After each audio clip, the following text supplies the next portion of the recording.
Psycho social support के context में बहुत ही अच्छे तरीके से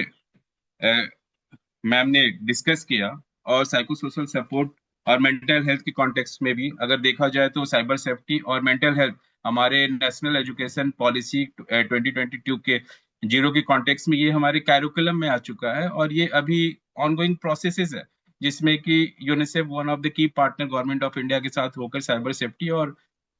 मेंटल हेल्थ उनके कैरिकुलम में इंटीग्रेट करने का काम कर रहा है। तो इस तरीके से कुछ समय में हमें लगता है कि जिस तरीके से साइबर सेफ्टी हम लोग बहुत ही ओपनली डिस्कस कर रहे हैं, मेंटल हेल्थ की चीजें भी बहुत ही इजीली डिस्कस करने का भी platform bye school, bye NCERT, by state education के कॉन्टेक्स्ट से चीजें स्टार्ट हो जाएंगी। तो हम अभी अपने पीपीटी शेयर कर रहे हैं। Is it visible? Yes, Yes. it is visible. It is. तो ये जो मेरा आज का पीपीटी होगा पूरा का पूरा, ये डिजिटल मायाजाल के कॉन्टेक्स्ट में हम लोग बात करेंगे कि किस तरीके से ये स्लेवरी और इन सब चीजों को देखते हुए एक human trafficking, specially human trafficking, और वो भी बाय यूजिंग गेम्स, किस तरीके से चीजें चल रही हैं हमारे आज के डेट में। और खासकर तो अगर हम बात करें ऑनलाइन की एक्सेसिबिलिटी के कॉन्टेक्स्ट में, तो जिस तरीके से कोविड के बाद सारी चीजें टेक्नोलॉजी बेस्ड की गई, खासकर एजुकेशन सिस्टम को, उस समय से बच्चों के की एक्सेसिबिलिटी, खासकर मोबाइल हो, आईपैड हो, लैपटॉप हो, चीजें हो, उसके पास बहुत इजीली अवेलेबल होगी। और वो बहुत ही एक मेन फेस था जो कि एडिक्टेड बना दिया बच्चों को। साथ ही साथ या तो डिफरेंट डिफरेंट जो सोशल मीडिया प्लेटफॉर्म है और जिस तरीके से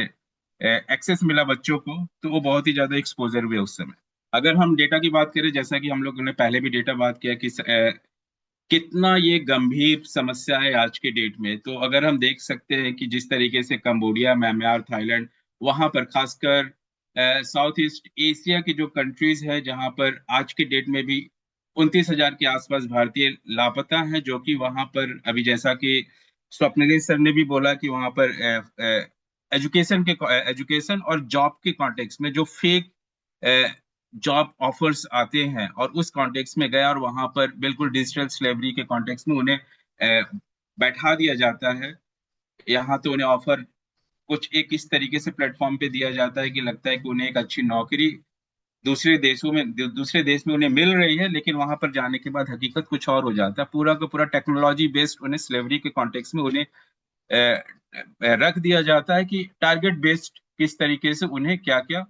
किस तरीके के फ्रॉड्स करने हैं, या तो ड्रग्स की को लेके फ्रॉड करे, या तो फिर मनी के कॉन्टेक्स्ट में वो फ्रॉड करे। यानी अलग अलग ट्रिक्स, मोड ऑफ ऑपरेंडी उन्हें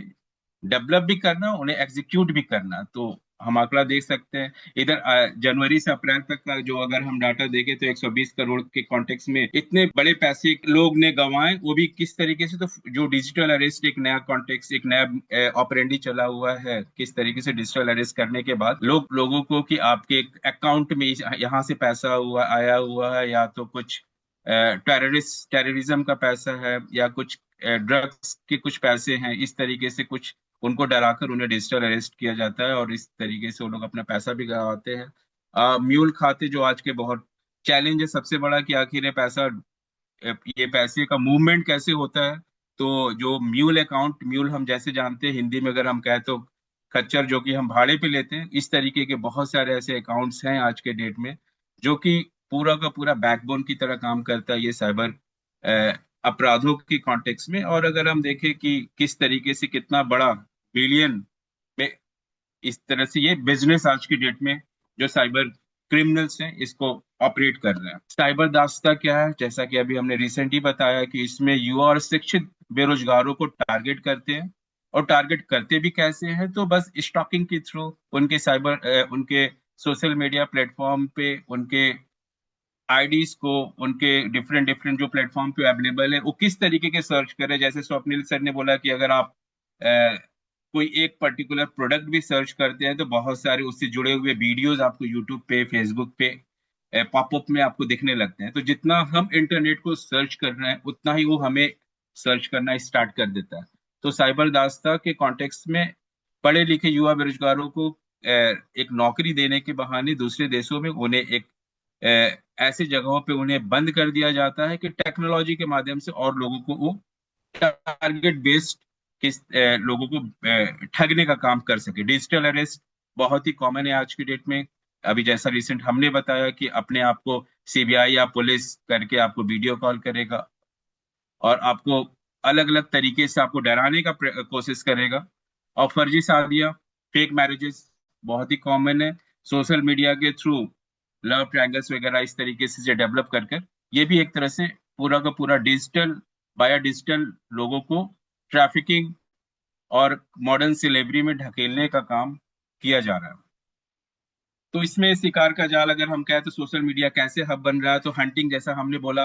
पहले, वो टारगेट को जो मेन परपिट्रेटर है वो टारगेट को पहचानता है, उसे कुछ दिनों तक नजर स्टॉकिंग जो हम कहते हैं अगर हिंदी में कहे तो उसके ऊपर निगाह बनाए रखना, उसके प्रोफाइल पे, उसके एक्सेसिबिलिटी पे, और वो कैसे कैसे कौन कौन सी उसके इंटरेस्ट क्या है, उस सब चीजों पे उसका पूरा का पूरा उसका नजर रहता है। उसके बाद उससे वो किसी तरीके से वो सेम चीजें पैटर्न वो अपने पास भी अपने लिए भी वो स्टार्ट करता है। और साथ ही साथ देखे तो जब लाइकनिंग्स दोनों कैंडिडेट्स की मिलती है तो फिर वो बॉयफ्रेंड गर्लफ्रेंड या फ्रेंड जो भी कह रहे हैं उस तरीके से उन लोगों का अपना एक रिलेशनशिप डेवलप होता है, एक कनेक्शन स्टेब्लिश होता है, और फिर उसके बाद जो परपिट्रेटर का अपना जो टारगेट है वो उसको एग्जीक्यूट करता है। फिशिंग पूरा का पूरा किस तरीके से हम अपने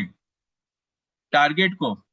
फंसाने की कोशिश करें उसको हम फिशिंग कहते हैं। जैसे हम मछली को फंसाने के लिए चारा देते हैं उसी तरीके से फिशिंग अगर हम फेसबुक टेलीग्राम या वर्क फ्रॉम होम या छोटा मोटा उनको किसी तरीके का एक गेम में या और किसी भी तरीके के इस एक कह सकते हैं कि कंपटीशन वगैरह में उन्हें जिताकर उनको थोड़ा सा पैसा देते हैं, फिर वो फिर से वो पैसा लगाते हैं। आजकल की ये ऑनलाइन गेमिंग के फ्रॉड के कॉन्टेक्स्ट में बहुत सारे ऐसे लिंक्स आ जाए आ जाते हैं खासकर इंस्टाग्राम और फेसबुक वगैरह पर, और इस तरीके से थोड़ा थोड़ा पैसा देते हैं। फिर जब लास्ट में बल्क पैसा हो तो उसको निकालने के लिए जो बल्क पैसे का डिमांड करते हैं जब वहीं पे फिर मामला जो उनका टारगेट रहता है वो कंप्लीट हो जाता है, और जो विक्टिम रहता है वो फिर वो अपने पैसे के लिए ही वो परेशान हो जाता है। और साथ ही साथ इसमें देख क्रिप्टो करेंसी के नाम पर भी बहुत सारे आजकल ये फिशिंग के एक्टिविटीज चल रहा है। तो इसमें डिजिटल अरेस्ट कैसे होता है एक छोटा सा बता देते हैं कि आपको एक फर्जी कुरियर या कॉल कोई भी बड़े अधिकारी के नाम पे आपके पास आएगा, आप कि आपके पास ड्रग का पार्सल है, यहाँ एयरपोर्ट पे आपके नाम से आया हुआ है, यहाँ पड़ा हुआ है, इस या तो फर्जी पासपोर्ट, इस तरीके से फिर आपको कुछ समय के लिए अकेले रखा जाएगा। फिर आपको बोला जाएगा कि सीबीआई के पुलिस के लोग आपसे वीडियो कॉलिंग करेंगे, फिर आपके खाते में जितना पैसा उसको फ्रीज करने के नाम पर उसको डराया जाएगा कि ये पैसा कुछ समय के लिए होल्ड किया जा रहा है। अगर आप कुछ अपने लेन देन के लिए कुछ पैसे को किसी दूसरे अकाउंट में ट्रांसफर करना चाहते हैं तो आप इसको ट्रांसफर कर दीजिए। तो उस केस में जो विक्टिम रहता है वो सोचता है कि हम मैक्सिमम पैसा उस दूसरे अकाउंट में ट्रांसफर कर दें जिस वजह से हम उसका लेन देन का प्रोसेस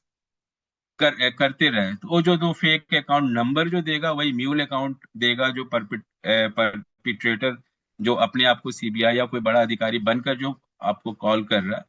तो वो म्यूल अकाउंट में वो बोलेगा पैसा इसमें ट्रांसफर कर दीजिए, इसके अकाउंट की एक्सेसिबिलिटी आपके पास रहेगी और उसमें वो अकाउंट में वो पैसा चला जाएगा। उसके बाद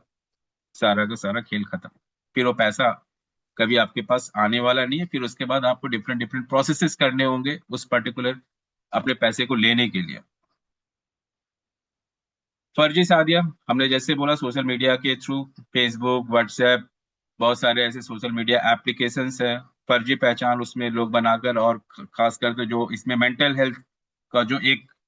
कॉन्टेक्स्ट है जो अभी हम लोगों ने डिस्कस किया अपने फर्स्ट सेशन में, वो बहुत ही इंपॉर्टेंट है क्योंकि जो परपिट्रेटर होता है वो आपके इमोशन के साथ खेलता है, क्योंकि उसको पता है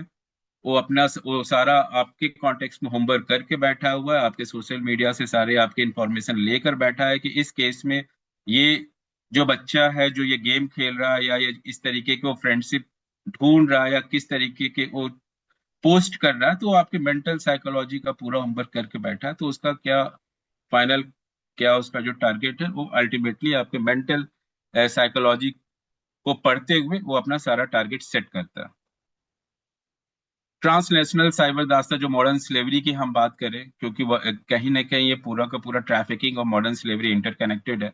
तो जैसे हमने फर्स्ट स्लाइड में डाटा के कॉन्टेक्स्ट में देखा कि कहाँ कहाँ पे किस तरीके से फ्लो होता है लोगों का। और सबसे ज्यादा जो हमारे साउथ ईस्ट एशियन कंट्रीज है, थाईलैंड, वहां पर एक हब बना हुआ है म्यांमार, कि जहां पर सबसे ज्यादा इस तरीके के लोग आज के डेट में भी फंसे हुए, जो कि सबसे ज्यादा साइबर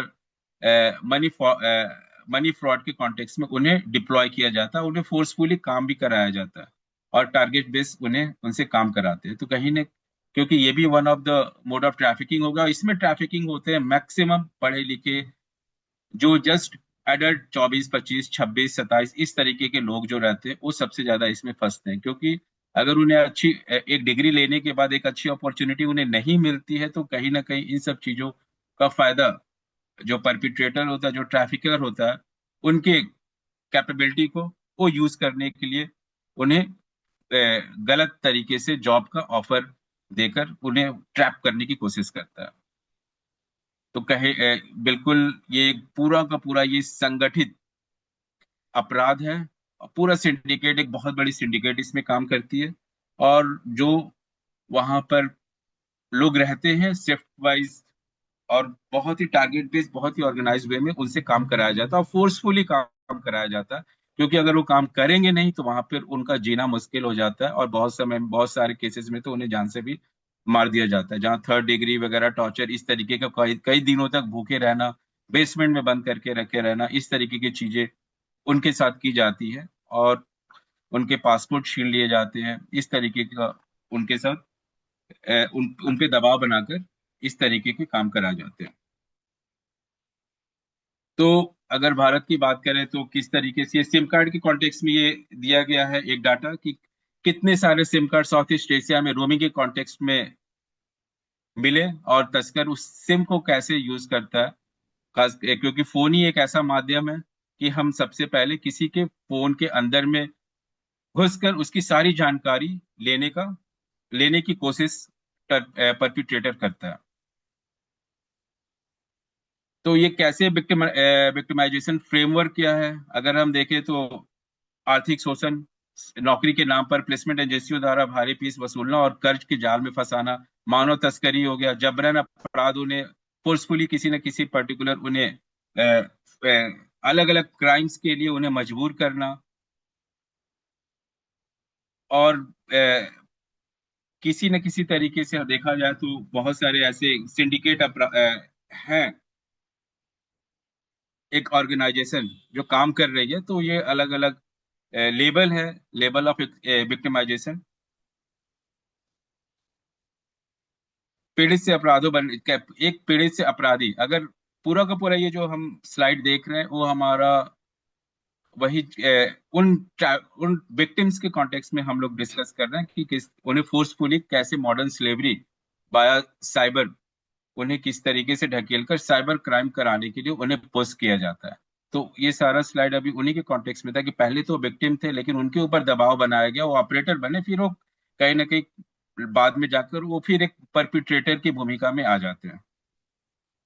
बहुत ही रेयर ऐसे चांसेस होते हैं कि उसमें से कुछ ऐसे विक्टिम्स होते हैं कि जो निकलकर वापस अपने देश लौट पाते हैं। तो डिजिटल प्लेग्राउंड या खतरे का मैदान अगर हम कहें तो जैसा कि हमने पहले भी डिस्कस बोला कि कोविड के बाद बच्चों के हाथों में मोबाइल की एक्सेसिबिलिटी बहुत ही कॉमन हुई, बहुत ही ज्यादा बढ़ी, और साथ ही साथ अलग अलग जो प्लेटफॉर्म्स यूज किए गए अलग अलग इंस्टीट्यूशन के साथ, तो उनसे भी उनका एक्सपोजर हुआ कि हम घर बैठे ही बहुत सारे लोगों से कनेक्ट होते हैं। तो ये भी उनको एक एक्सेस मिला कि अगर हम केवल पढ़ने के कॉन्टेक्स्ट में अपने क्लास के बच्चों के साथ मिल रहे हैं, तो क्यों ना कुछ ऐसे गेमिंग प्लेटफॉर्म्स, क्योंकि बहुत सारे ऐसे एप्स, क्योंकि अगर लाइसेंस वर्जन हम किसी एप्स का लेते हैं उसमें पॉपअप, उसमें ऐड नहीं आता है, लेकिन अगर हम फ्री वर्जन हम कोई एप्स के थ्रू हम कम्युनिकेशन या किसी भी तरीके का इंफॉर्मेशन शेयर करते हैं तो उसमें पॉपअप और ऐड आता है। तो उसी कॉन्टेक्स्ट में बहुत सारे ऐसे मोबाइल गेम्स भी डेवलप हुए जो इस एप्स के थ्रू बच्चों के लैपटॉप, कंप्यूटर या मोबाइल में पॉपअप का काम किया, और वो गेम्स की तरफ अट्रैक्ट होना शुरू किए। तो कोविड हम कह सकते हैं कि एक बहुत ही बड़ा चेंज था मेंटल साइकोलॉजी, खासकर बच्चों के कॉन्टेक्स्ट में, कि उनका एक्सपोजर हुआ अलग अलग गेम्स को लेकर। और एक वर्चुअल वर्ल्ड उन्होंने स्टैब्लिश किया उन दोस्तों के साथ जो वो कभी वो क्लास में, न कभी स्कूल में, न कभी आसपास उनके साथ वो कभी खेले और न ही कभी देखे। बस वो वर्चुअल में उन्हें बात किया और उनके साथ अपनी कम्युनिकेशन स्टैब्लिश करना उन्होंने शुरू किया। अगर हम ट्रैफिकिंग की बात करें तो पहले क्या था और आज की डेट में क्या था, तो पहले खेल जो भी रहता था बिल्कुल एक एजेंट ट्रैफिकर दिखता था, लेकिन आज की डेट में पूरा का पूरा ये फेसलेस है। सारा का सारा कंप्यूटर और इंटरनेट के माध्यम से चीजें हो रही हैं। और जिसे हम कह सकते हैं बिल्कुल ये फेसलेस, जिसे हम देख ही नहीं सकते, परपिट्रेटर या ट्रैफिकर बीच में जो एजेंट है वो नहीं दिखता है। जैसा बिचौलिया इसमें कहीं भी नहीं, डिजिटल के माध्यम से गेम चैट, क्योंकि पहले तो बहुत सारे हमारे पास पहले नोकिया का फोन हुआ रहता जिसमें स्नेक लैडर्स की गेम्स हुआ करते थे, लेकिन और उसमें चैट का कोई ऐसा ऑप्शन नहीं रहता था। लेकिन आज के डेट में डिजिटल प्लेटफॉर्म पे जो गेम्स है, उस केस में वो गेम कम चैटिंग एप्लीकेशन के कॉन्टेक्स्ट में वो ज्यादा काम कर रहा है, क्योंकि उसमें ऐसे लोग भी मिल जाते हैं और बहुत ही लाइक फ्रेंडेड वो लोग ग्रुप बना लेते हैं। एक फ्री फायर की बात करें तो उसमें किस तरीके से एक टीममेट की तरह लोग काम करते हैं और बहुत ही इजीली वो लोग एक दूसरे के साथ अटैच होकर एक टीम की तरह खेलना शुरू कर देते हैं। जैसा हमने बताया फेसलेस परपिट्रेटर का मॉडल है। जो परपिट्रेटर होता है कभी वो अपना सही उम्र नहीं बताता है, वो हमेशा स्टॉकिंग कर कर वो बच्चे का एक होमवर्क किया रहता है कि बच्चे का एज ग्रुप क्या रहता है, उस कॉन्टेक्स्ट में वो बच्चे की उम्र के आसपास का 1-2 साल गैप का, 1-2 महीने के गैप का वो अपना उम्र बताता है। अगर वो एडल्ट का वॉइस है तो वॉइस मास्किंग कर कर वो अपने आप को एक बच्चा की आवाज में अपने आप को प्रदर्शित करता है। और जिस तरीके से जिस कॉन्टेक्स्ट में जो उस बच्चे का रुचि है, जो बच्चे का इंटरेस्ट है, उसी में वो अपने आप को प्रेजेंट करता है कि कहीं ना कहीं हम उसकी साइकोलॉजी, उसका इंटरेस्ट गेन कर ले, उसका ट्रस्ट गेन कर ले, कि कल के डेट में जो भी हम बोलेंगे वो एक्सेप्ट करने लगेगा। तो इसीलिए पहले उसकी सारी बातें वो परपिट्रेटर एक्सेप्ट करता है, उसको फुल कॉन्फिडेंस में ले लेता है, ट्रस्ट बिल्डअप कर लेता है। फिर उसके बाद उसका आगे का जो भी उसने टारगेट सेट किया है, एक इसमें एक केस स्टडी मैं शेयर करना चाहूंगा। ये मेरे जस्ट ये एक केस हम देख रहे थे बिहार साइबर पुलिस के साथ, कि वो बच्चा क्लास 12th का था और गेम के थ्रू वो लोगों से जुड़ा और परपिट्रेटर उसको डायरेक्शन देता गया कि यहाँ पर इतने बजे की ट्रेन, काफी समय से वो गेम खेल रहा था, और यहाँ से इतने बजे ये ट्रेन है, और वो वाइजैक के लिए, पटना से वाइजैक के लिए वो ट्रेन पकड़ा। और वो ट्रेन में ट्रेस करके वो ट्रेन से उसकी रेस्क्यू की गई, वो लड़की। अब ये बात आता है कि रेस्क्यू कैसे किया गया, तो वो बच्चा अपनी मम्मी का फोन यूज करता था। तो साइबर पुलिस ने उसके फोन को देखा, उसके सर्च के हिस्ट्रीज को देखा, तो उसने बहुत बार ऐसे प्लेसेस सर्च किया था कि वाइजैक में घूमने का जगह कौन सा है, वाइजैक जाने वाली ट्रेन कौन कौन सी है। तो रिसेंट जो उसका 1-2 दिन में जो वाइजैक की ट्रेन गई, क्योंकि वीकली ट्रेन है, तो उस ट्रेन को तुरंत उसी वक्त ट्रेस किया गया, वहां के सीसी कैमरास को देखेगा, और परपिट्रेटर ने इसको सीट नंबर वगैरह सब कुछ बता दिया था बाया वो गेम। और वो ट्रेन में के बीच में वो वाइजैक पहुंचने से पहले वो ट्रेस करके उसकी आरपीएफ के थ्रू उसकी रेस्क्यू की गई। और उससे जब पूछा गया क्या हुआ, तो उसने बोला, बिल्कुल वही चीजें बोला जैसा कि अभी हम लोग डिस्कस कर रहे हैं सुबह से, कि उसको फुल कॉन्फिडेंट में ले लिया गया था। और यहाँ पर घर में थोड़ा सा एक इसकी एक हम सोशल इन्वेस्टिगेशन रिपोर्ट के कॉन्टेक्स्ट में अगर हम इसकी बात करें, तो घर में इसका एक छोटा भाई है, इसकी वाइफ, सॉरी, इसके मम्मी पापा हैं। मम्मी पापा में हमेशा कॉन्फ्लिक्ट होता रहता है। तो ये, जैसा कि अभी फर्स्ट सेशन में भी हम लोगों ने देखा, कि अगर घर में लॉन्लीनेस, अगर अकेलापन आ जाता है उस किसी भी बच्चे में, और घर में अगर इंटरनल कॉन्फ्लिक्ट और फैमिली कॉन्फ्लिक्ट प्रिवेल कर रहा है और फ्रिक्वेंटली इस तरह के कॉन्फ्लिक्ट्स हो रहे हैं, तो कहीं ना कहीं वो ओपन बाहर की दुनिया में कोई अपने एक वेल विशर और अपने चाहने वाले को अपने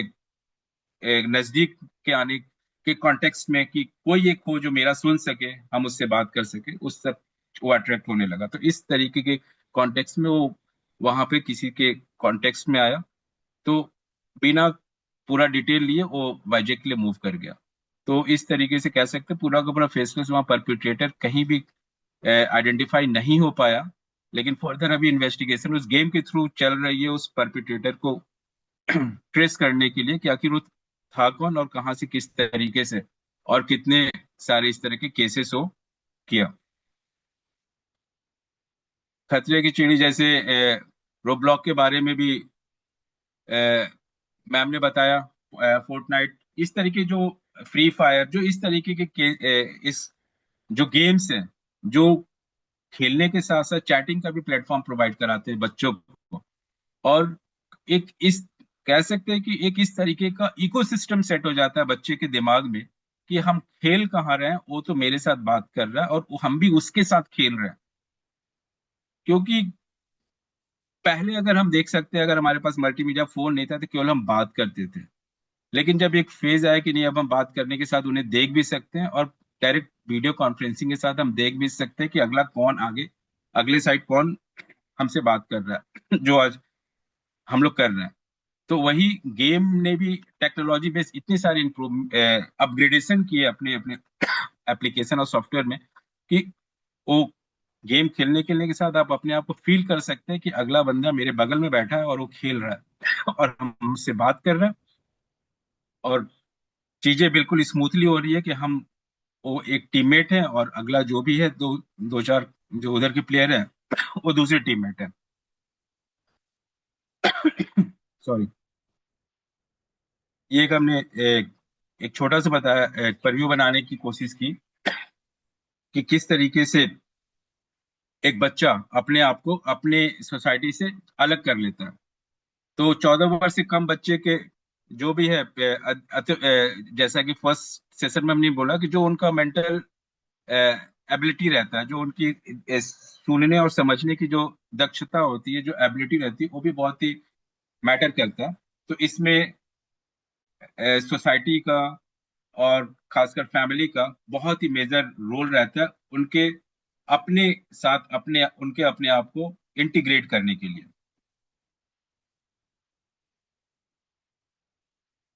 ये वही चीजें हैं।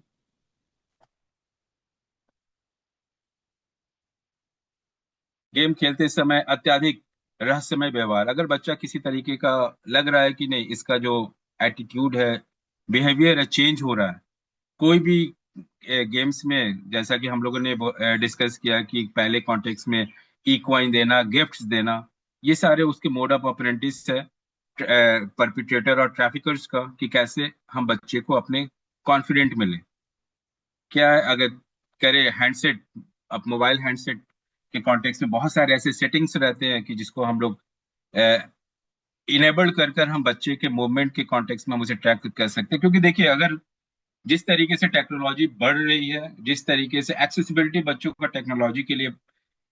बिल्कुल एक घर में एक फोन के साथ दो दो तीन तीन फोन, लैपटॉप, सारी चीजें आप कहीं, हमें नहीं लगता है कि बिल्कुल आप रिजिड होकर हर तरीके से आप सबको रोक पाएंगे। क्योंकि कहीं ना कहीं एक ऐसा रहता है कि ये फोन लेगा नहीं तो वो लेगा, वो लैपटॉप लेगा नहीं तो वो लेगा, या हम बिल्कुल उसको टेक्नोलॉजी बेस हम किसी तरीके से उसको डिस्कनेक्ट कर दें।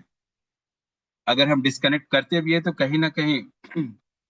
उसको हम एक टेक्नोलॉजी की दुनिया को लर्न करना और समझने के कॉन्टेक्स्ट में भी हम उसे दूर कर रहे हैं। तो ये सब चीज को देखते हुए हमें इस तरीके का एक रिलेशनशिप डेवलप करना होगा अपने बच्चे के साथ कि वो क्या कर रहा है, क्या नहीं कर रहा है, वो सारी चीजें वो हमें बताता रहे।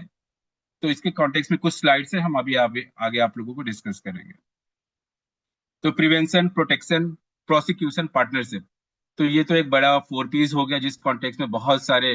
ऑर्गेनाइजेशंस आज के डेट में काम कर रहे हैं। हमारा नेशनल एजुकेशन पॉलिसी भी इस कॉन्टेक्स्ट में डेवलप किया गया है कि क्लासरूम टू ग्रासरूट के कॉन्टेक्स्ट में लाया गया कि जो चीजें क्लासरूम में थी उसको ग्रासरूट पे लेकर आया गया। अभी रिसेंट के स्पीकर ने ये भी बोला कि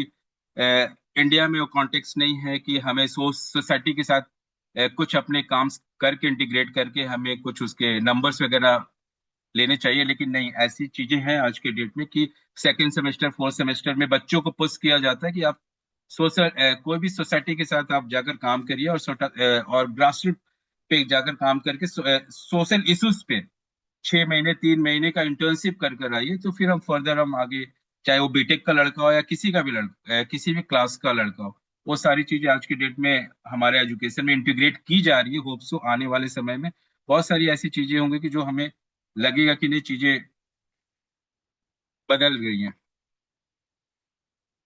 टेक्नोलॉजी हो गया, पॉलिसी हो गया और ह्यूमन, इस तरीके से हम अपने सिस्टम को इंटीग्रेट कर कर चीजों को बचा सकते हैं। तो अगर हम घर के कॉन्टेक्स्ट में आए, तो पहला घर को हम कैसे सुरक्षित करें कि मेरे बच्चे जो गेम्स के थ्रू अट्रैक्ट हो रहे हैं, स्कूल में क्या टीचर्स की रिस्पॉन्सिबिलिटी हो सकती है, और बीइंग अ स्टूडेंट हम क्या कर सकते हैं। तो ऑनलाइन क्लासेस का जो इस कह सकते हैं कि बहुत ही प्रिवेल हुआ, बहुत ही कॉमन हुआ और आज की डेट में चल रहा है। और अगर एंटरटेनमेंट के लिए वीडियो गेमिंग, खासकर कोविड के समय से जो ये क्रेज बढ़ा, चलता रहा। और सोशल मीडिया हो गया, और ऑनलाइन लेन देन के लिए हमारा मोबाइल। तो इन सब चीजों के लिए ये जो मेन 4 चीजें हैं, इसके लिए हमें टेक्नोलॉजी चाहिए, हमें फोन चाहिए, हमें लैपटॉप चाहिए, हमें कंप्यूटर चाहिए। तो तकनीकी हर घर में कुशल, व्यापक और सस्ती हो गई है पहले से, क्योंकि इंटरनेट की एक्सेसिबिलिटी, अगर आप गूगल करेंगे कि सबसे ज्यादा इंटरनेट कहाँ पे यूज किया जा रहा है, किस देश में, तो आप वहां के आंकड़े देखकर खुद आश्चर्यचकित हो जाएंगे। बच्चे बहुत ही कम उम्र में, 1 साल 2 साल 3 साल में, वो बहुत ही स्मूथली स्मार्टफोन भी हैंडल करने लग रहे हैं, चलाने लग रहे हैं। और खासकर वो आइकन पहचानने लग रहे हैं कि कौन सा यूट्यूब का आइकन है, कहाँ पर हमें कौन सा कंटेंट मिल सकता है। तो ये एक बहुत बड़ा चैलेंज है पेरेंट्स के लिए कि कैसे हम इसको मॉनिटर करें, ट्रैक करें। तो अगर हम डिवाइस की बात करें, तो भारत में 83% ऐसे हैं 12 से 15 वर्ष के किशोरों का की जो आंकड़े जो कह रहे हैं कि उनके पास अपना स्मार्टफोन है। 12 से 15 वर्ष के बच्चों जो एडोलसेंट है, वो उसमें से 83% ऐसे बच्चे हैं कि जिनके पास अपना स्मार्टफोन आज के डेट में रख रहे हैं। और 59% ऐसे हैं कि जिनका जो अपने पास टैबलेट रख रहे हैं। स्क्रीन टाइमिंग अगर हम देख सकते हैं, तो बच्चे सप्ताह में 11 घंटे लगभग वो स्क्रीन पे समय दे रहे हैं, एक हफ्ते में 11 घंटे दे रहे हैं। और गेम खेल रहे हैं अगर उसमें से, तो 81% बच्चे उसमें से 11 घंटे 36 मिनट गेम खेल रहे हैं। यूट्यूब 89% का यूट्यूब का है। 71% सोशल मीडिया पे वो लोग समय बिता रहे हैं। तो इस तरीके से हम देख सकते हैं कि कहीं ना कहीं बच्चों का एक्सपोजर बहुत ही ज्यादा हो रहा है, और साइबर खतरे उनके लिए दिन पर दिन बढ़ता जा रहा है।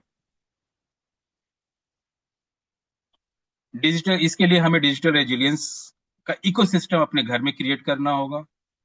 घर में भी हमें कुछ ऐसी सीमाएं बनानी होगी। हम इसके बिल्कुल अगेंस्ट है कि हम बिल्कुल हर तरीके से हम मोबाइल, टीवी, लैपटॉप से उनको दूर कर दें। ये पॉसिबल नहीं है आज की डेट में। अगर हम प्रैक्टिकली देखें, हम अपने घर में या किसी घर में, तो ये प्रैक्टिकल नहीं है, क्योंकि जिस तरीके से आज की डेट में न्यूक्लियर फैमिली होती जा रही है, घर में हस्बैंड वाइफ और उनका बच्चा। पहले ज्वाइंट फैमिली थी, जो कि अगर घर में कोई मम्मी पापा नहीं है, तो बच्चे को देखने के लिए उनके दादा दादी चाचा चाची कहीं ना कहीं कोई है, बड़ा स्पेस है, बच्चा एंटरटेन कर रहा है। तो और उस समय इस तरह की माहौल नहीं था। लेकिन जो न्यूक्लियर फैमिली का जो कॉन्टेक्स्ट, और हस्बैंड एंड वाइफ दोनों अगर अर्निंग है, जॉब में है, तब तो और भी बड़ा चैलेंज है उस घर में उस बच्चे के डेवलपमेंट के कॉन्टेक्स्ट में। तो पूरी की पूरी तरीके से हम उनको एक्सक्लूड कर दें, ये पॉसिबल नहीं है। तो घर में और स्कूल में चीजें चल रही हैं, डिजिटल सेफ्टी के ऊपर भी बहुत सारी क्लासेस, बहुत सारे अवेयरनेस, बहुत सारी चीजें चल रही हैं, जिसमें ट्रेनिंग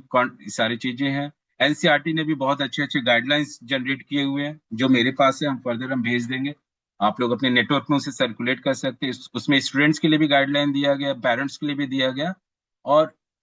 स्टूडेंट्स के लिए भी दिया हुआ है। तो बहुत सारे इसमें ये दिया किस तरीके से क्या क्या,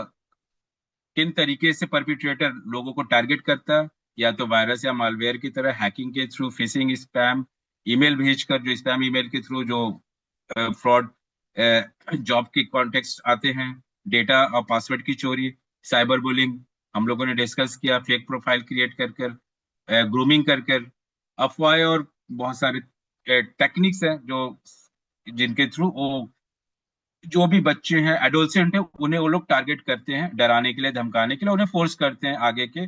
अपने टारगेट्स को अचीव करने के लिए, कि या तो उस बच्चे की ट्रैफिकिंग करनी है या बच्चे को किसी तरीके का कोई इलीगल वर्क कराना है, तो उसमें वो अपने टारगेट बेस्ड उनसे काम कराते हैं।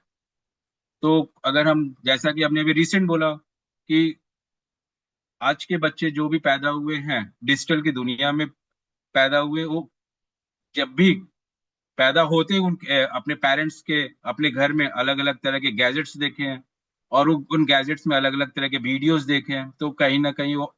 डायरेक्टली और इनडायरेक्टली वो अट्रैक्ट हो गई। और आज के डेट में हम लोग जो प्रोफेशनल्स है, जो वर्किंग है, जिस तरीके से जितने वो कनेक्टेड है डिजिटल इक्विपमेंट के साथ,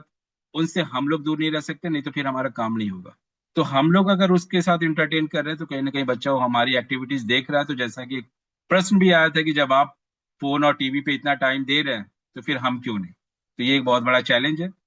तो उस कॉन्टेक्स्ट में जिस तरीके से डिजिटलाइजेशन और चीजें बढ़ रही है, तो उस कॉन्टेक्स्ट में हमें पेरेंट्स को और बच्चों के साथ एक तालमेल बनाने की बहुत जरूरत है। इसमें टेक्निकली पेरेंट्स को भी अपग्रेड होना होगा, क्योंकि 10 में से 2 या 3 ही पेरेंट्स ऐसे होंगे जो टेक्निकली साउंड होंगे, बाकी तो बच्चे अपने पेरेंट्स को बता देंगे, सिखा देंगे कि ये एप्लीकेशन है। ये तो इसलिए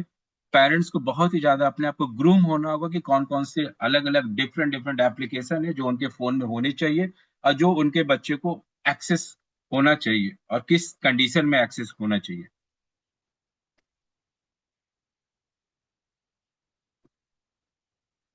सुरक्षा के मायने में अगर हम कह रहे हैं, तो पासवर्ड पेरेंट्स के कॉन्टेक्स्ट में, कि पासवर्ड किस तरीके के बनाए। बिल्कुल फोन को हम ऐसा पासवर्ड लॉक रखें जो, ये भी एक रहता है जिस तरीके से हम बच्चों को रोक सकते हैं कि बार बार वो फोन को एक्सेस कर ले, या लोग ओपन करके वो चीजें को, अपने अपने कंटेंट्स, अपने गेम्स, अपने वीडियोस जो देखने लगे। जो उनके लेन देन का जो ट्रांजेक्शन होता है वो बच्चों के साथ शेयर ना करें, क्योंकि गेम खेलते खेलते बहुत सारे अलग अलग लेबल्स पे उनके एक्सेस के लिए वो पेमेंट मोड आ जाता है। अकाउंट हैक होने के कॉन्टेक्स्ट में वो सर्विस प्रोवाइडर से बात करें, और सॉफ्टवेयर वगैरह या एप्लीकेशन जब भी प्ले स्टोर से डाउनलोड करें, तो उसकी रेटिंग देख लें और उसकी ऑथेंटिकेशन देख लें कि वो किस लेवल का, किस तरीके का वो एप्लीकेशन है, जो कहीं ना कहीं कि वो कहीं आपके मोबाइल फोन को या आपके जो भी इंफॉर्मेशन उसके अंदर है उसको नुकसान तो नहीं पहुंचा है। साइबर बुलिंग हम लोगों ने डिस्कस कर चुका ऑलरेडी इसमें, किस तरीके से बुल करना, उसको परेशान करना। तो उस उसके लिए ये चीजें हमने एक स्लाइड रखा था, हम लोग डिस्कस कर चुके हैं। साइबर बुलिंग से कैसे बचें? आप रिएक्ट ना करें पहले कॉन्टेक्स्ट में। अगर आपको आपको किसी तरीके का मैसेज आ रहा है, अननोन मैसेजेस आपको भेजे जा रहे हैं, आपको किसी तरीके का कोई इम्प्रेशन भेज रहा है, या किसी तरीके का आपको कुछ भी परेशान करने का नहीं हो रहा है, तो अगर आप बैक टू बैक आ रहा है, तो उसको सारी चीजों को आप एविडेंस बेस उसको कलेक्ट करें, या तो उसको ब्लॉक कर दें, या तो फिर आप अपने घर में पेरेंट्स से या टीचर से, किसी से भी इन सब चीजों को लेकर आप डिस्कस करें। लेकिन इसको अपने तक ही इस बात को न रखिए। खासकर ये बच्चों के लिए है कि अगर साइबर बुलिंग, अगर आपको किसी तरीके का आप उसके कॉन्टेक्स्ट में है, तो आप अपने आपको क्या करना चाहिए। साइबर बुलिंग भी, ग्रूमिंग भी हम लोगों ने देख लिया, और फाइनेंशियल फ्रॉड और ऑनलाइन गेमिंग के कॉन्टेक्स्ट में भी अभी हम लोगों ने डिस्कस किया। देखिए, अगर साइबर कॉन्टेक्स्ट एक कह सकते पूरा का पूरा ये साइकोलॉजिकल क्राइम कह सकते हैं, और ये पूरा का पूरा आपके साइकोलॉजी को डिस्टर्ब करता है, आपके मेंटल साइकोलॉजी के साथ परपिट्रेटर खेलता है। तो इसलिए आपको अपने आप को थोड़ा सा बैलेंस करना पड़ेगा, आपको पेशेंस रखना पड़ेगा, क्योंकि अगर आपके साथ किसी भी तरीके का फाइनेंशियल फ्रॉड होता है, तो एट वंस आपके पैसे आपको नहीं मिलने जा रहे हैं, और साइकोलॉजिकली आपको बहुत ही ज्यादा ये डिस्टर्ब भी करेगा। तो इसलिए आपको अपने, अभी एक लाइन कहते हैं ना, सावधानी हटी दुर्घटना घटी, तो इसीलिए इन सब चीजों को अगर हम अपने आप को अवेयर किए रहेंगे, तो कहीं ना कहीं ये स्थिति आने से हम अपने आप को बचा सकते हैं। ग्रूमिंग कैसे करता है? हम लोगों ने ऑलरेडी ग्रूमिंग के बारे में डिस्कस कर लिया कि पहले वो आपकी प्रशंसा करेगा, आपका ट्रस्ट गेन करेगा, फिर आपको आइसोलेट करेगा, फिर आपको एक्सप्लॉइट करना शुरू कर देगा, बच्चों को एक्सप्लॉइट करना शुरू कर देगा। सामान्य ग्रूमिंग की क्या, देखिए अगर सामान्य गेमिंग हो रही है तो गेम पे चर्चा होती है, फिर उसके बाद वो स्किल का आदान प्रदान होता है, जो बच्चे अगर टीम के साथ खेल रहे हैं और बस एक लेवल की फ्रेंडशिप होती है। लेकिन उस गेमिंग के थ्रू कैसे ग्रूमिंग घुस जाता है, तो आपको आइडेंटिफाई करने की जरूरत है कि अगर कोई आपके साथ टीममेट आपके साथ खेल रहा है और आपको व्यक्तिगत सवाल अगर आपसे पर्सनल क्वेश्चंस पूछने लग रहा है, कुछ सीक्रेट बातें करना शुरू कर रहा है, पर्सनल चैट शुरू करने लग रहा है, तो समझ लीजिए कि यहाँ पे चीजें थोड़ा सा चेंज हो रहा है, ये गेम नहीं हो रहा, अब यहाँ पे ग्रूमिंग की प्रोसेस शुरू हो गई है। तो तो गेम खेलते समय बच्चों को ये भी ध्यान देना होगा कि हमसे अगला जो बात कर रहा है किस तरीके का बात कर रहा है, और वो कहाँ तक मेरे कॉन्फिडेंशियल बात या केवल गेम तक ही बात है, या मेरे पर्सनल लेवल पे आकर इंटरेक्शन करना तो नहीं शुरू कर दिया। तो इस तरह के लेवल को अपने आप को ही डिफ्रेंशिएट करना होगा।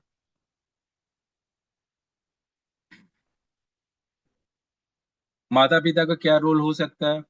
जो भी परिवार एक साथ, क्योंकि जो हस्बैंड वाइफ जो भी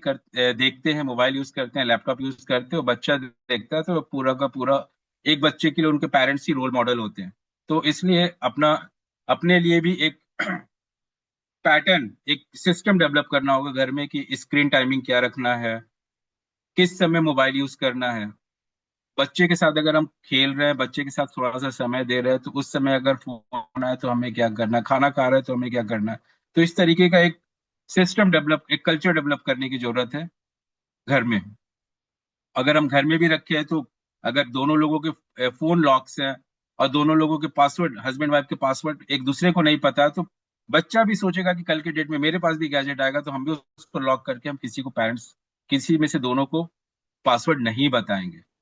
क्योंकि पासवर्ड को लेकर भी आज की डेट में बहुत ही फ्रिक्वेंटली हस्बैंड वाइफ में कॉन्फ्लिक्ट होता है कि हम आपके फोन का पासवर्ड नहीं जानते, हम आपके फोन का पासवर्ड नहीं जानते हैं। तो इस तरीके का एक एटमॉस्फेयर, एक इकोसिस्टम घर में डेवलप करने की जरूरत है कि जो हम, जिससे बच्चे के पास जो मैसेज जाए एक पॉजिटिव मैसेज जाए। एक इस तरीके का आप कह सकते हैं कि एक एफिडेविट आपस में आप लोग ले सकते हैं कि किस समय हम गैजेट यूज करेंगे, किस समय गैजेट यूज नहीं कर सकते। उस पे पेरेंट्स भी सिग्नेचर करेंगे, उसको घर की एक तरफ चिपका लेंगे, बच्चा भी उस पर सिग्नेचर करेगा और उसको फॉलो करने की कोशिश करेंगे। मैं अपने स्क्रीन स्क्रीन समय की सीमित पे रखूंगी, मैं खाने सोने पढ़ाई के समय गैजेट से दूर रखूंगी। उस तरीके के पैटर्न आप इस्तेमाल कर सकते हैं। और स्ट्रिक्ट, अगर उसको स्ट्रिक्टली एक दिन, दो दिन, तीन दिन, चार दिन अगर फॉलो करेंगे तो कहीं ना कहीं आप बच्चे के क्योंकि देखिए अगर आप ये कर रहे हैं तो आपको पता है कि आप क्यों कर रहे हैं, लेकिन बच्चे को नहीं पता है कि हम इसका फर्दर फ्यूचर इम्पैक्ट क्या पड़ने वाला है। तो इसलिए इस तरह के आप स्ट्रेटेजी घर में ले सकते हैं। घर में कुछ इस तरीके का ब्लूप्रिंट आप बनाए कि नो स्क्रीन जोन आप क्रिएट करें, कि नहीं यहाँ इस कमरे में हम किसी तरीके का कोई स्क्रीन यूज नहीं करेंगे। अगर बच्चा आपका गेम भी खेल रहा है तो वो स्पेस कौन सा होना चाहिए। ऐसा नहीं कि बच्चा किसी कोने में गया और अकेले बैठकर गेम खेल रहा है और किसी और बंद कमरे में गेम खेल रहा है। तो उस तरीके के नियम कानून बिल्कुल नहीं होने चाहिए। बिल्कुल ओपन स्पेस होना चाहिए कि जहां पर घर के और लोग भी देख सके कि वो स्क्रीन पे किस तरीके का क्या कम्युनिकेशन कर रहा है। ईयरफोन बिल्कुल यूज न करने दे गेम खेलते समय, स्पीकर पे फोन रहे कि हम समझ सके कि वो अगला किस तरीके से क्या कम्युनिकेशन कर रहा है। एक टाइम लिमिट करे कि हाँ आधा घंटा, एक घंटा इस तरीके से आपको गेम खेलना है। तो इस तरीके का आपको स्ट्रेटेजी डेवलप करना होगा जिसमें आप अपने बच्चे का ट्रस्ट भी गेन करेंगे, बच्चा भी गेम खेलेगा, और साथ ही साथ आप एक टाइम बाउंड करेंगे और धीरे धीरे उस टाइम को डिग्रेड कम करते जाएंगे। तो कहीं ना कहीं एक पॉजिटिव पेरेंटिंग के कॉन्टेक्स्ट में जो हम लोग डिस्कस कर रहे थे, एक हेल्दी रिलेशनशिप पेरेंट्स और बच्चों के कॉन्टेक्स्ट में वो बना रहेगा। तो सकारात्मक जिस जो भी हम लोगों ने बात किया कि किस तरीके से हम उसको अप्रिसिएट करेंगे, स्ट्रिक्ट रूल भी बनाएंगे, तो इस तरीके से रूल बनाएंगे जो अभी हमने पहले के स्लाइड्स में डिस्कस किया। और टाइम टेबल भी अगर बनाएंगे तो किस तरीके से बनाना वो भी डिस्कस किया, और रोल मॉडल अपने आप को बनाने की कोशिश करेंगे बच्चों के सामने। बच्चों से क्या बात करना, क्या नहीं बात करना, हम लोगों ने फर्स्ट सेशन में भी डिस्कस कर लिया कि उससे बिल्कुल हेल्दी डिस्कशन इस्टेब्लिश करना है, और कहीं उसको कहीं बार बार उसे टोकना नहीं है, इस तरीके से, जो कि अभी मैडम ने फर्स्ट सेशन में ऑलरेडी डिस्कस कर चुका। इसमें एक डायग्नोस्टिक मैट्रिक्स हमने डेवलप करने का कोशिश किया कि कहाँ पर किस तरीके से अगर आता है तो साइबर बुलिंग का है, उसका टारगेट क्या है, अलार्म क्या, किस तरीके से रेड फ्लैग कहाँ करेंगे, और इमीडिएट हमारा एक्शन क्या होना चाहिए। तो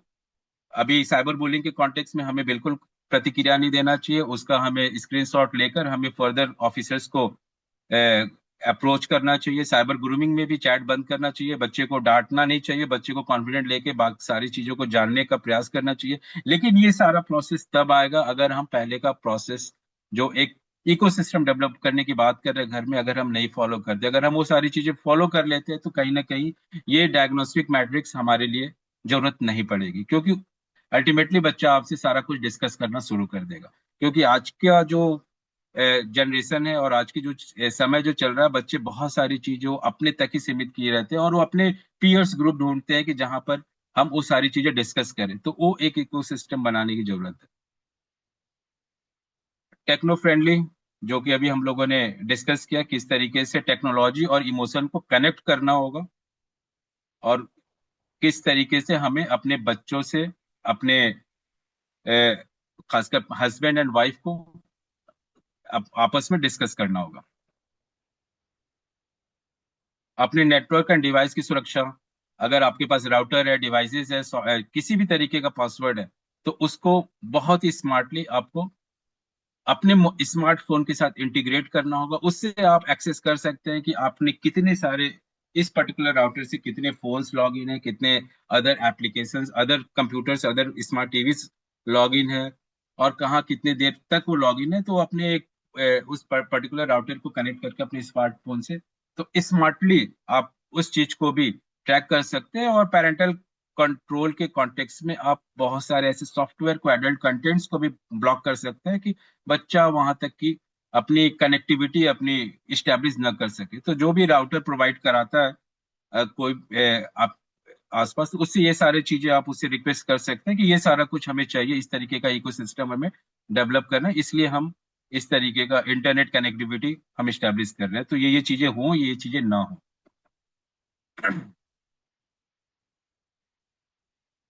ये बिहेवियरल हमने रखा है कि जो कि ऑलरेडी हमने 1 2 3 में किया, और उसके बेस थोड़ा थोड़ा सा हमने प्राइसिंग वगैरह इस तरीके से लिखने का कोशिश किया कि किस तरीके से परिवार, बच्चे और पेरेंट्स के बीच में एक तालमेल, एक लाइजनिंग और एक लेवल ऑफ अंडरस्टैंडिंग और ट्रस्ट बिल्डअप रहे। ये प्राइवेसी और ये पासवर्ड के कॉन्टेक्स्ट में है, किस तरीके से हम पासवर्ड और ये सारी चीजें अपने आप को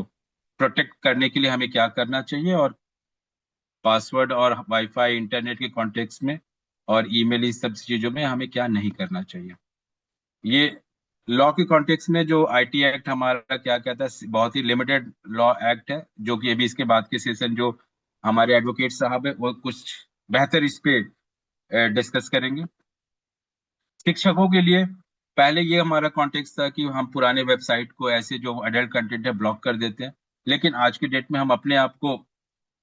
टीचर अपने आप को अपग्रेड करने की जरूरत है, और बहुत सारे ऐसे एनसीईआरटी और सीबीएसई के बहुत सारे ऐसे ऑनलाइन प्लेटफॉर्म्स आ चुके हैं, बहुत सारे ऐसे कंटेंट्स आ चुके हैं कि वो अपने आप को अपग्रेड करेंगे, जिस वजह से वहां पे बहुत सारे ऐसे डिफरेंट स्टेप्स हैं कि क्या करना चाहिए बीइंग अ टीचर, उसको फॉलो कर कर वो अपने आप को एक स्मार्ट टीचर के कॉन्टेक्स्ट में अपने आप को बदल सकते हैं। तो जैसा कि हमने बोला कि साइबर में है, क्लासेस में डिस्कस होनी चाहिए गेम के कॉन्टेक्स्ट में, जैसा कि कौर मैडम ने भी फर्स्ट फेज में बोला। सीखने और सिखाने का कॉन्टेक्स्ट होना चाहिए, क्योंकि गेम के कॉन्टेक्स्ट में जितना एक्टिवली बच्चा आपको सिखाएगा, हम लोग उतना जल्दी उनसे नहीं सीख पाएंगे। तो इस तरीके का एक माहौल क्रिएट करने की जरूरत है कि बच्चा खुलकर बताए कि कौन सी गेम में किस तरह की चीजें हैं, तो उसमें से आप उसके प्री एंड कॉन्स निकालकर आप चीजें डिस्कस कर सकते हैं। बहुत सारे एक्टिविटीज है, पोस्टर, कॉन्टेक्स्ट, डिबेट, इस तरीके कर कर एक अवेयरनेस एक्टिविटीज आप अपने स्कूल में कराते रहेंगे। अगर टाइम टू सेफ सैटरडे के कॉन्टेक्स्ट हम लोग बिहार में डेवलप करने की कोशिश कर रहे हैं कि हर सैटरडे को एटलीस्ट सारे टीचर्स अपने स्कूल में साइबर सेफ्टी के ऊपर और मेंटल हेल्थ के ऊपर बच्चों के साथ बात करें, और अलग अलग एक्टिविटीज प्लान करें, जिससे एटलीस्ट उनके अंदर अवेयरनेस और बहुत सारी चीजें जानने को मिलेगा। सर्च इंजन के कॉन्टेक्स्ट में टीचर को जानने की जरूरत है कौन से हमारे रिलायबल वेबसाइट्स हैं, कौन से वेबसाइट रिलायबल नहीं है, क्या किस तरीके से हमें पॉपअप को ब्लॉक करना है, क्या किस तरीके से हमें पॉपअप को अनब्लॉक करना है, किस तरह से हमें पासवर्ड्स को सर्च सेट्स करने हैं, ये सारा कुछ टीचर्स को आना चाहिए और बच्चों को भी इसके बारे में उन्हें अपडेट करते रहना चाहिए। अगर आपको लगता है कि हम कैसे जाने कि कौन सा बच्चा इस किसी तरीके का या तो इंटरनेट के कॉन्टेक्स्ट में वो ट्रैप हो चुका है या बहुत ही ज्यादा उसे लत लग चुकी है किसी गेम की, तो कैसे, तो अगर उसका अगर मार्किंग ग्रेड गिर रहा है, अपने दोस्तों से अलग हो गया है, उसको बहुत ज्यादा नींद आ रहा, थका थका महसूस कर रहा है, तो ये कुछ इस तरीके के चेंजेस है फिजिकल के कॉन्टेक्स्ट में कि हम जान सकते हैं कि कहीं ना कहीं ये साइकोलॉजिकली बच्चा डिस्टर्ब है, इसके साथ कहीं ना कहीं कुछ प्रॉब्लम है। तो इस केस में टीचर को डिस्कस करने की जरूरत है उस बच्चे के साथ और जानने की कोशिश करनी चाहिए कि है क्या, तो वहाँ इंटरवेंशन करने की जरूरत है उस बच्चे के साथ। एक ज्वाइंटली स्कूल में और पेरेंट्स के साथ टाइम टू टाइम इस तरीके के वर्कशॉप्स होने चाहिए। डिजिटल डिटॉक्स होने के हर हफ्ते का एक नो स्क्रीनिंग इवनिंग इवनिंग इस तरीके की चीजें डेवलप करने की जरूरत है। और